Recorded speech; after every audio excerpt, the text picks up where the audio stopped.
Geyser পিরামিডের অজানা রহস্য। বন্ধুরা, ভাবুন তো, আজ থেকে প্রায় ৪,৫০০ বছর আগে, যখন আধুনিক যন্ত্রপাতি বা প্রযুক্তি ছিল না, তখন কিভাবে মানুষ তৈরি করেছিল পৃথিবীর অন্যতম আশ্চর্য গিজার মহাপিরামিড। এই বিশাল কাঠামোটি আজও বিজ্ঞানীদের চোখে এক অমীমাংসিত রহস্য। মিশরের ফারাও খুফুর আদেশে নির্মিত এই পিরামিড ছিল রাজাদের সমাধি, কিন্তু গবেষকরা মনে করেন এটি শুধু সমাধি নয়, বরং এক প্রাচীন জ্ঞানের প্রতীক। প্রায় ২৩ লক্ষ পাথর ব্যবহার করা হয়েছিল এর নির্মাণে, যার প্রতিটির ওজন ২ থেকে ৮০ টনের মধ্যে। প্রশ্ন হল, এত ভারী পাথর তারা কিভাবে স্থানান্তর করেছিল?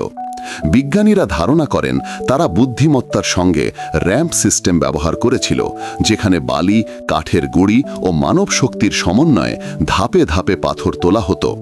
তবুও আজ পর্যন্ত কেউ নিশ্চিতভাবে বলতে পারেনি কিভাবে এমন নিখুঁতভাবে সব পাথর বসানো সম্ভব হয়েছিল।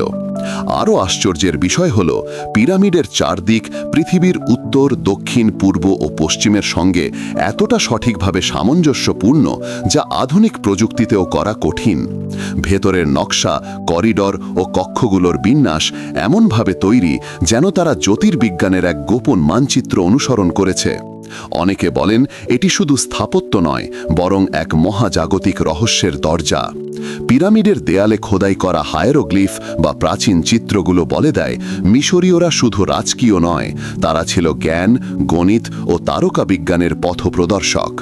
তাদের বিশ্বাস ছিল ফারাও মৃত্যুর পর তার আত্মা দেবতাদের মাঝে পৌঁছে যাবে এই পিরামিডের মাধ্যমে। আর তাই তারা এই বিশাল কাঠামোকে তৈরি করেছিল এক পবিত্র সিঁড়ি হিসেবে। আজও আধুনিক বিজ্ঞান যতই উন্নত হোক না কেন, গিজার পিরামিডের রহস্য ঠিক আগের মতোই অজানা থেকে গেছে।